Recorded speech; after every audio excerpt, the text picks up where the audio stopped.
Hello everyone. Today we'll start again chapter 5 networking. Now the next is connectivity devices. So hub and repeater we have almost done. Still I'll revise with starting with the hub. So just revising hub. So we have a hub is basically a center device of star topology where all the computers are connected through that hub, or all are sharing their data with the help of or transmitting their data with the help of that hub. So hub can be passive, hub can be active, or hub can be switching. So in this switch, passive means it is just like a normal connector which is used to take the data. So we have already done this diagram in this. So again, whenever this question is there, what is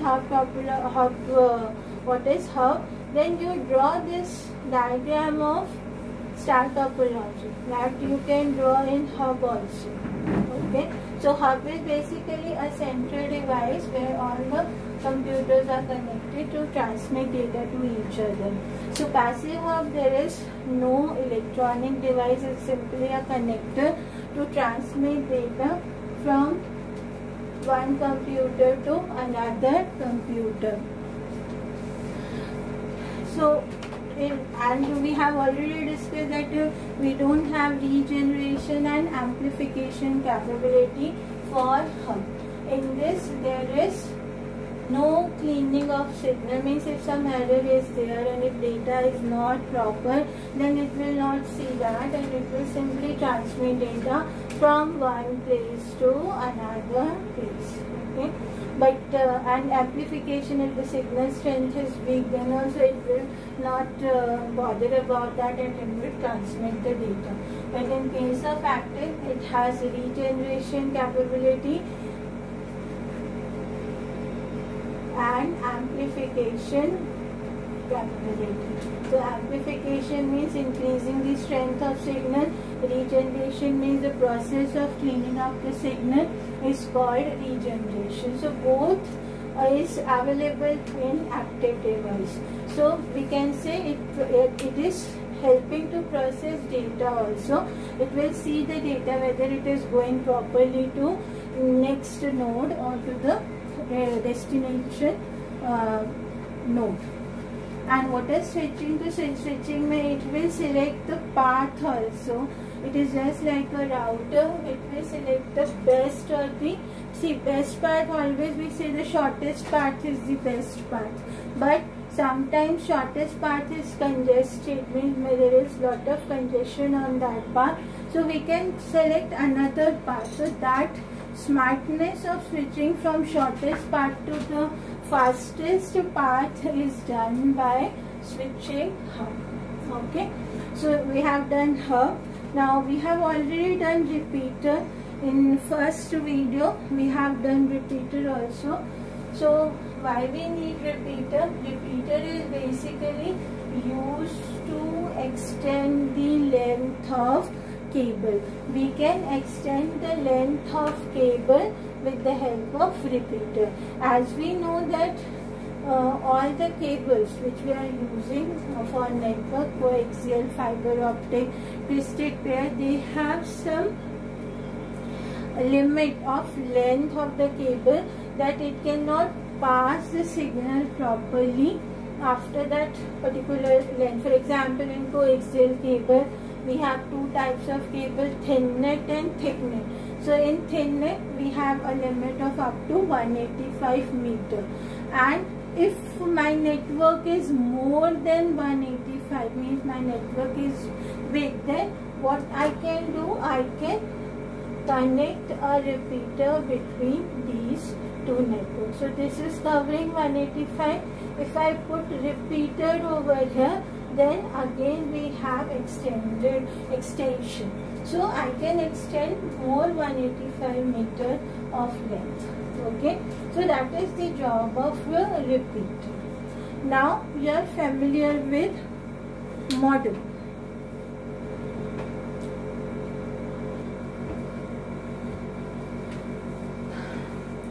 next is modem. So modem is the combination of modulator and demodulator. Okay, so modem is basically a device used to connect computers with internet using transmission line. Means if you want to access internet through telephone lines, then you need a device which we call modem. Okay, so modem is a combination of two words, modulator and demodulator.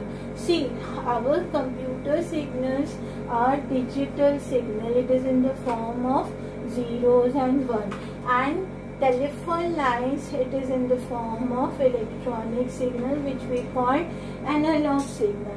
So when at the transmitter side, and this is receiver and this is telephone line. Okay,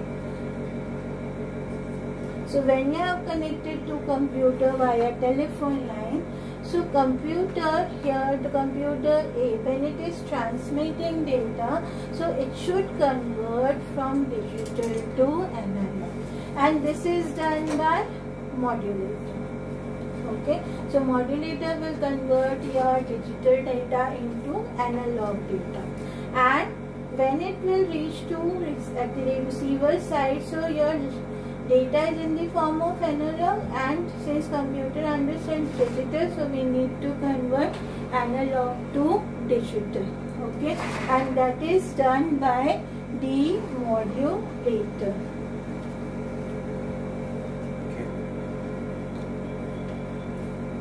So analog, so modem is basically, which is a combination of modulator and demodulator. The transmitter side, it will behave like modulator which convert digital to analog, and at the receiver side it will behave like analog to digital, demodulator. But one system cannot be only transmitter, it can be receiver also, and receiver can be transmitter also. So modulator plus demodulator. So when it will behave like a receiver, then it should behave like a demodulator, and when it will behave like a transmitter, it will require modulator. Okay, so this combination of modulator and demodulator is called modem. Okay,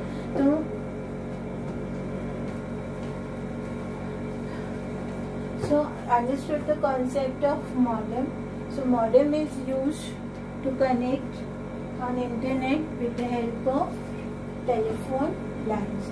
So we have two types of modem. We have asynchronous modem and synchronous modem. Asynchronous and synchronous modem. So what do you mean by asynchronous? So in asynchronous transmission, clock is not used for synchronization. Here we are not using any clock. So how we will communicate transmitter and receiver? So when transmitter will send the data, how receiver will come to know when it is transmitting the data? So here we don't have any clock, but instead of that we are using bit synchronization. So here we are using bit synchronization. Okay, so what will happen in bit synchronization? Here each frame begins with a start bit. Okay, so here when we send the one frame, so we will add one start bit along with each frame. So what will happen then? When we add start bit, it will enable the receiving device to adjust to the timing of transmitted signal. So this start bit will adjust the timing of receiving signal, and when both will synchronize to each other, means that start bit will synchronize with the receiver, and then they will start transmitting data. So in asynchronous modem there is no transmission clock, and instead of that we have bit synchronization, where each frame begins with the start bit and it enables the receiving device to adjust to the timing of transmitted signal. So here in this case this is simple and inexpensive technology and it is used for PC to PC configuration. Now next is synchronous. As its name is saying, synchronous means it is synchronized with your receiver with the help of clock. So we have here clock signal. So in this we use this clock on transmitting and receiving side. It uses a sync signal which is a bit pattern and can be easily recognized by the receiver. Okay, so here we are using a sync signal which is just like a bit pattern, but it will synchronize with the receiver, and when both will synchronize with that sync pulse, then both will transmit the data.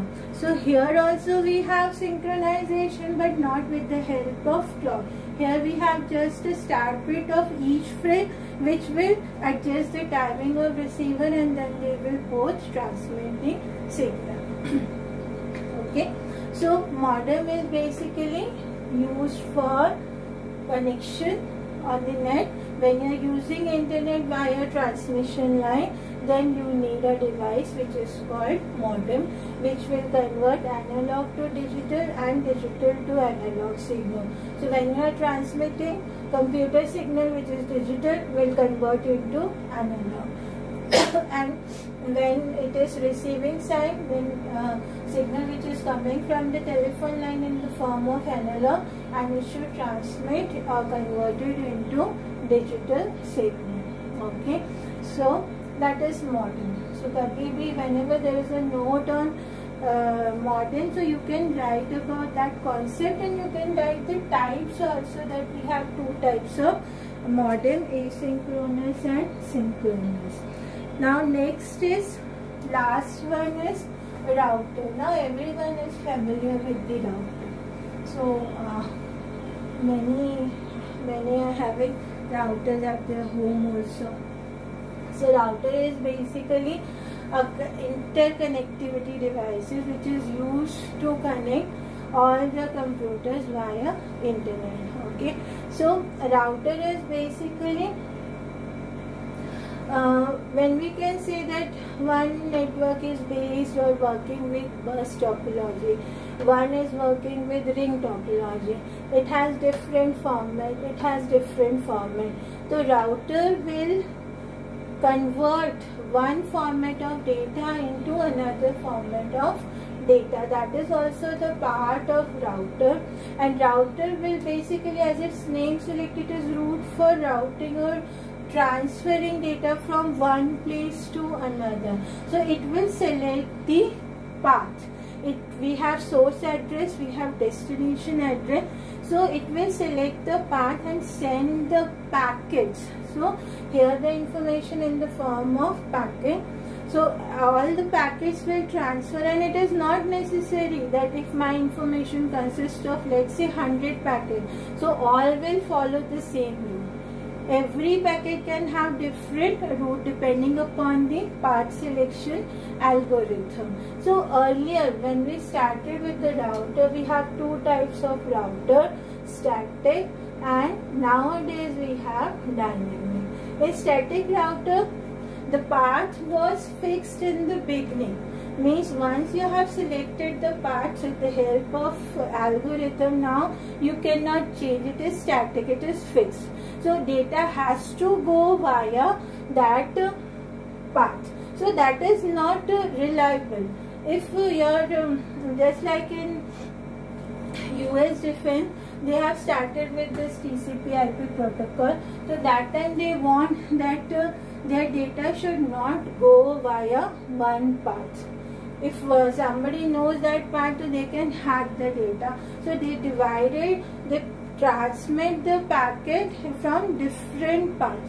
So, but in case of static routing, so dynamic routing will be, or you can say it is a part of TCP/IP protocol, where you have not a fixed path, means it is selected by different algorithm based on next router, means when you are transmitting data, so it is not always the one path, means if that path is busy or if there is a congestion, so it can change the path in between. But in case of static, it is not like that. Once you have fixed the path, whether it is busy, whether it is not, then it has to go via that path only. So we have static router. Earlier router was static. Nowadays we have dynamic. We have multiple paths to transmit one data, and data is in the part of form of packets. So packet always, they cannot follow the same path. If you have 100 packets, so you can have different routes to reach to the destination address. Every packet has source address as well as destination address. Or at the destination, when it will reach to the receiver side, they will all assemble, and in the sequence, because every packet has given some number, so it will arrange in that number, and then it will assemble all the packets and transfer to give to receiver. So that is done by this TCP/IP protocol. Okay, so understood with the router. So router is giving routing or route. It will select the route, as well as it will do the compatibility part also. If one network is following ring topology, other network is following different topology, then your one format of data should be converted into another format of data. So that is also the job of router. Okay, so this question is of 4 marks, 1 mark each. It doesn't mean if it is 1 mark, so you will write only 2 or 3 lines. So you write properly each and everything, whether it is asked for 1 mark also, then also you write everything. Okay, so 4 mark question, sometimes they will ask for, they can ask for any two connectivity device, 2 marks each. So write properly. You have 3 hours and the paper is of only 50 marks, so you have time, so you should write each and everything nicely, properly. If diagram is required, draw diagram also. If it is not asked, then also you draw diagram. Okay, next is, and the last topic from this chapter is TCP/IP protocol. One more thing before starting with this, sometimes there is a question on write a short note on Ethernet. Okay, so Ethernet is basically a network architecture. Okay, so Ethernet, if it is the question is based on Ethernet, so you can write that it is a network architecture and it is based on bus topology. It is based on bus topology. So it is basically, network architecture is the design specification of the physical layout of connected device. So if a question is on this, so you will write everything which you are writing for bus topology. So bus topology is following by Ethernet architecture. So we have different Ethernet topologies also. Sometimes 1 or 2 times this question is there, that is what is 10 base to 10 base 5, then 10 base T, then 100 base FL. So this 4 mark question is there. These are basically different types of Ethernet topology. So what does it mean? 10 here, if you see this, that is your bandwidth of your network. 10 is basically 10 Mbps. millions bits per second or megabits per second. Now what do you mean by base? So we have done band usage. We have two types of band usage, baseband and broadband. So here base means this full bandwidth is dedicated to one channel only. Okay. Now what does it means 2? 2 means 200 meter. So 200 meter is the cable length of which cable? Nearest to 1 we have done with the 185 meter. Okay. So 185 meter is the cable length of what? Cable length of coaxial thin net cable. So this topology, Ethernet topology, is used which cable? Coaxial thin net cable whose bandwidth is 10 Mbps. It is used as baseband and its limit is up to 185 meter. Okay, same way you can write for you can tell about this 10 base 5, 10 Mbps baseband, and 5 is basically 500 meter. So this is which type of cables we are using in this Ethernet topology. In this we are using coaxial thicknet cable. Okay. Now next is 10 base T. 10 base T, basically T stands for twisted pair. Okay. So 10 means 10 Mbps, base means the whole bandwidth is with that cable, and T is unshielded twisted pair. Unshielded twisted pair. Okay. So this is used with UTP. Now 100 base FL. 100 base FL is basically 100 Mbps used as a baseband, and FL stands for fiber optic cable. Okay. Sometimes this question is there as a 4 mark. What are Ethernet topology? Or a writer short note on these 4 points. Okay. So that is also there, but it is hardly it is there in your board exam, but you should know.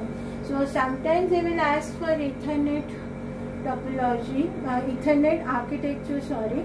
So Ethernet architecture may you draw the diagram of bus topology and write it about the bus topology. We have token passing architecture also, so there you will draw the ring topology and write it about token passing architecture.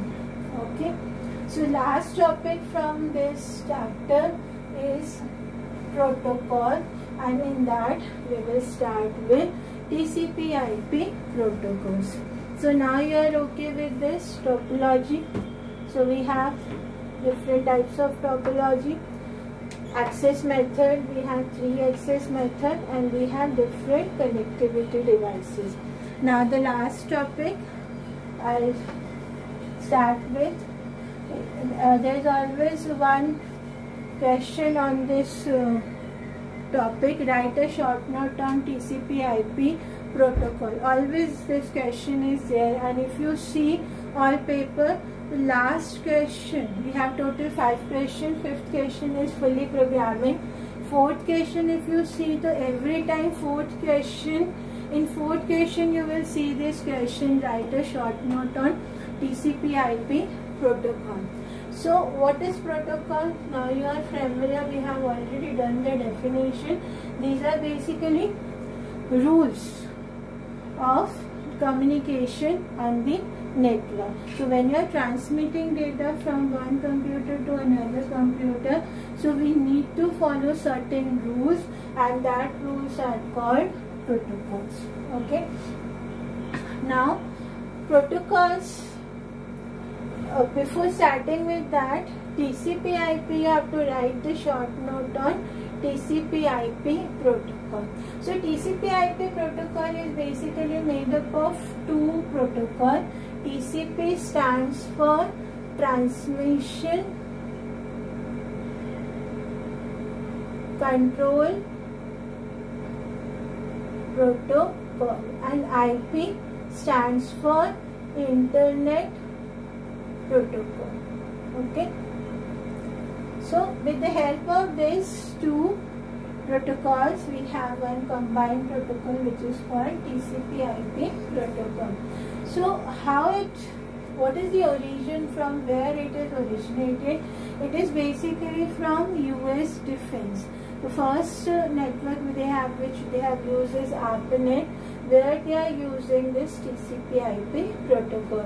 So TCP/IP protocol, and we have one more model that is called OSI model, Open System Interconnect model.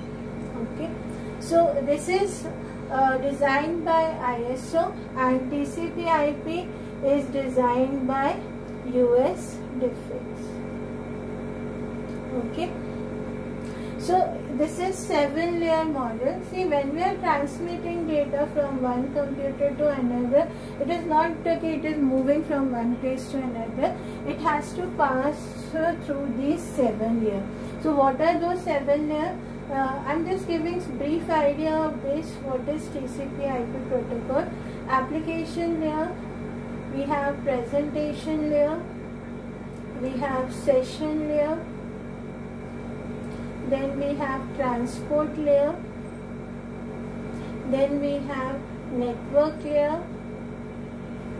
then we have data link layer, and then we have physical layer. Okay, 1, 2, 3, 4, 5, 6, 7. So this is 7-layer model. And TCP/IP, somewhere it is 4-layer and somewhere it is 5-layer model. For TCP/IP, paperwork was not strong, but for ISO the model was very much clear. We have a separate book on that. Each chapter is consisting of each layer. Tenenbaum, if you have heard that book, Computers Network, so that book is totally based on OSI model.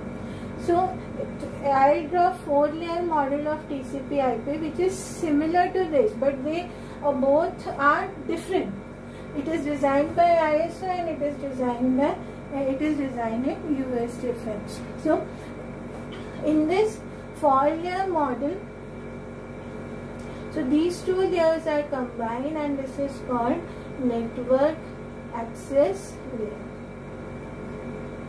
Okay, and this network layer is called internet layer. This is like internet layer. These 2 layers is the transport layer. Here it is called host to host, or you can also write it as the same name, transport layer. Okay, and these 3 layers makes 1 layer, that is your combined application layer. So this is 4-layer model of TCP/IP model. So this TCP/IP, how this model name is TCP/IP, because of these 2 layers.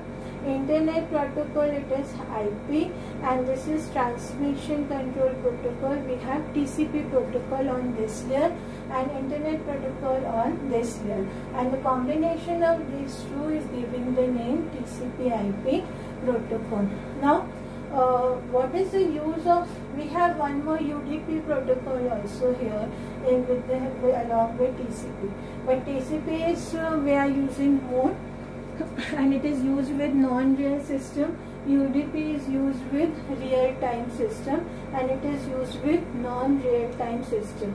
Real-time means when we are talking, when we are watching movie, when we are working on Facebook, working with YouTube, calling, video conferencing. So when we are using real time, then it is UDP, and TCP is when we are working with non-real time.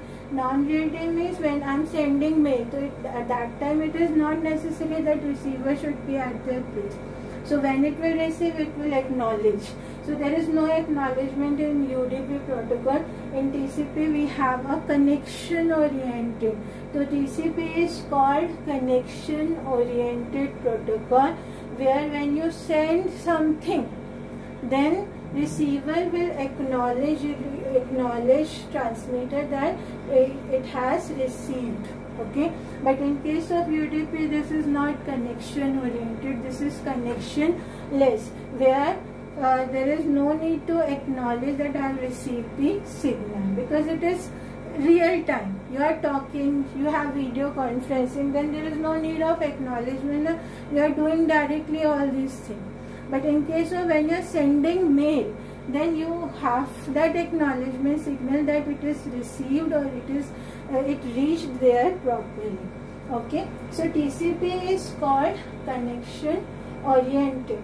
So TCP is called connection oriented protocol. So the first term is, it is called connection oriented protocol. Now what is the job of TCP in this? It basically, see, when we are transmitting data, so at these three layers it is called data.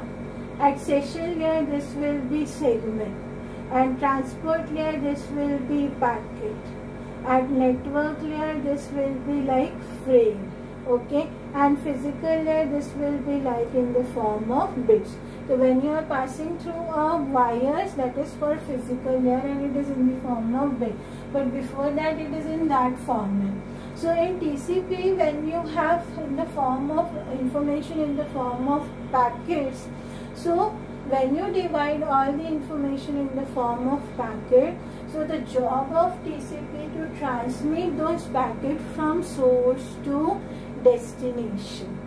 Okay, and destination will tell, receiver will tell that after reaching all the packet, it will send the acknowledgement signal that we have that I have received all the packets. So there is a one-to-one connection between source and destination. So TCP/IP, that's why it is called connection oriented of packets. See, if I am sending 100 packets of my information through different routes, router is not following same route for all packets. It has different route. So when it will reach to the receiver side, then we need to assemble all packets in sequence. Okay. So if you have 100 packets, okay, you have counted all the packet and you have receiver got 99 packet, one packet is remaining. So it will see that which sequence number is missing and it will ask for retransmission of that packet. So that job of getting all the packets, assemble all the packets, sequence all the packets, and if something is missing, requesting for retransmission of the packet. If some error is there, that it has to see, that all were done by TCP protocol. Okay. Now what IP is doing? IP is, we can say, it is connectionless protocol. So IP protocol is basically, see, we have transmitted the data, but from where I have transmitted and where it is going, means the source address and destination address should be controlled, or should be, or we can say it is the work of internet protocol, that it will see that what is the source address and what is the destination address. So which address, how the address is, what is the format of the address. So IP address in TCP IP protocol, every computer or every node on the network is having its unique address, that is called IP address. Just like my house has unique address. If my city is same, then my area will be different. If my area is same, my building will be different. If my building is same, then flat number will be different. Okay, so every node has a unique address. Source has different address and destination has different address. So whenever anything which is on the internet is having its IP address. Okay, we have two versions, we can say.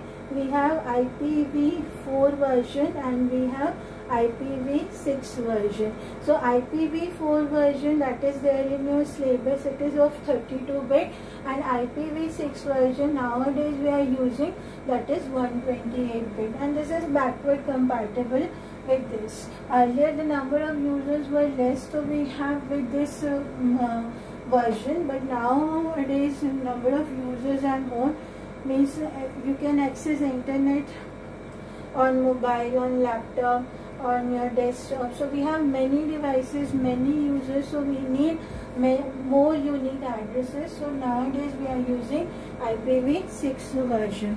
So what is IPv4 version? So when I am saying 32-bit, so IP is 32-bit address. So 32-bit address consists of 4 octet. 4 octet means, for example, if you must have seen that address in your system also. Like that, it is like this 192. Example, I am taking 148.72.129 like that. So this is consists of 4 octet. Octet means every number consists of 8 bit. Every number consists of 8 bit like that. Okay. So when I am saying 8 bit, so means range of number is 2 raised to the power 8 means 256, 0 to 255. So this octet can have a range from 0 to 255. Same for this 8 bit to 2 raised to the power 8, 256, and it is also having range from 0 to 255. Same for this. So this is the addressing of 32-bit. So if I am saying the addressing of IPv6 version, so IPv6 is 128-bit. This is 32-bit, so we need 4 octet. But in case of 128-bit, every address or every individual part is of 16-bit. Is of 16-bit. So 16 into 8. So we have this type of 8 addresses, and each address is of 8 bit. So when I am saying like this,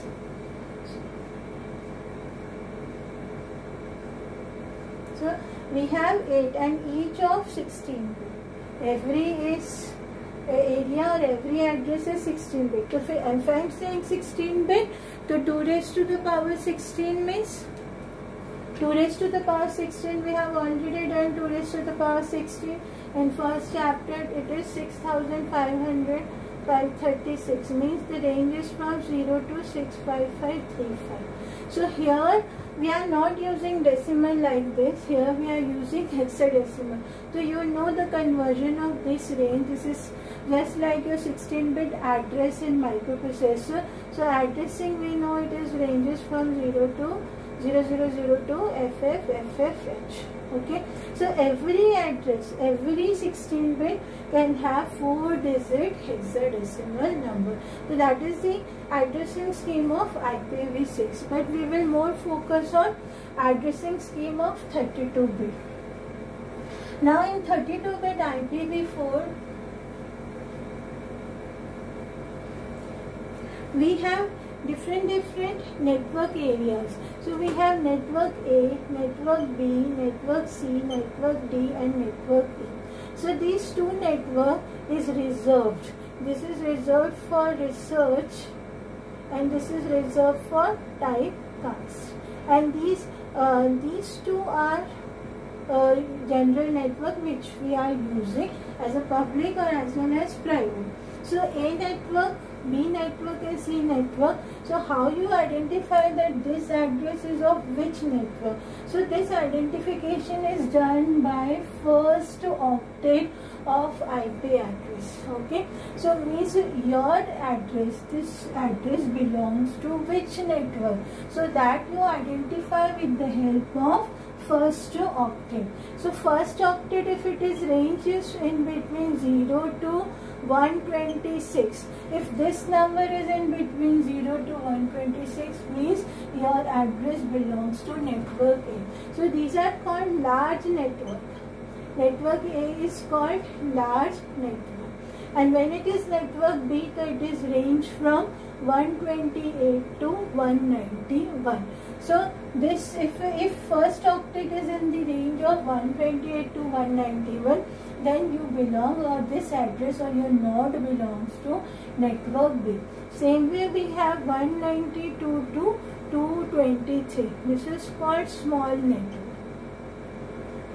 Okay, so this, if you are in, see, if you can see 192 is in the range of network C. So your IP address belongs to network C. Okay, and these two we are not using, these are reserved for this, that is range from 224 to 255. Okay, now one more thing, when you, if every address, every IP address consists of two parts.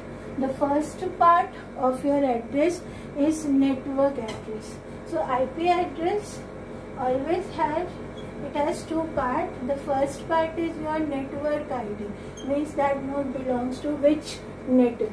Okay, and the next part is host ID. Okay, so for network A, the first octet is network ID, second, third and fourth is basically showing the host ID. Okay, we have 4 octet now. The first octet is showing network ID, and the second, third and fourth is showing host ID. And for network B, first 2 it is showing network ID, and the next 2 is showing host ID. Same way for C, first 3 is showing network ID, and the last one is showing host ID. So if I give one example like this, 120.65.92.196, if it is the IP address, so from this you first identify this belongs to which network. So this belongs to first network. Okay, so this is belonging to network A. So if I say write the host ID or write the network ID, if I say write network ID, so how you say in network A, network ID is only obtained from first octet. So we'll write 120-0-0-0. That is your network ID. If I say write the host ID of this, so host ID we are denoting with the help of these 3. So this is 0.65.92.196. So this is host ID. So this is very big topic. We have binary conversions also. So I'm not going in depth, but this should be clear. So 4 marks question. So you write about the definition of protocol, that a set of rules which we need to communicate on in the network. So we have TCP/IP protocol. TCP is transmission control protocol used for or it is, you can say it is a connection oriented protocol, and during the time of receiving, so when you transmit the packet, so at the time of receiving it or assemble all the packets, and it will sequence all the packet, and if some packets are missing, so it will request for retransmission, or if some error is there, then it will retransmission of or request for retransmission of that packet. So that is TCP. And IP is connectionless protocol, where it will take care of source address and destination address and the routing path. When if I'm sending 100 packets, so all are following different routes, so that to keep the track of all routes and all should reach to the destination properly, that is the job of IP. So for that, the IP protocol, internet protocol, need a address. So we have 2 types of address, 32-bit IPv4 or 128 IPv4. In 32-bit we have this type of addressing scheme, and we have different types of network in that. So network you can identify with the help of first octet of you can see the range of this first octet and you can tell that this address belongs to which network. And if it is from this network, then we in each IP address we have a combination of network ID and host ID. So for network A, first octet is for only network and other 3 octet for host, and same way for B, 2 for network and 2 for host, like that. So you can write all these things in the short note of TCP IP protocol. 4 marks question, so you should write all these things. So this chapter is over now. So in this video we have done topology, different types of topology. We have done access method, contention, polling, token passing. We have done all connectivity devices and TCP IP protocol.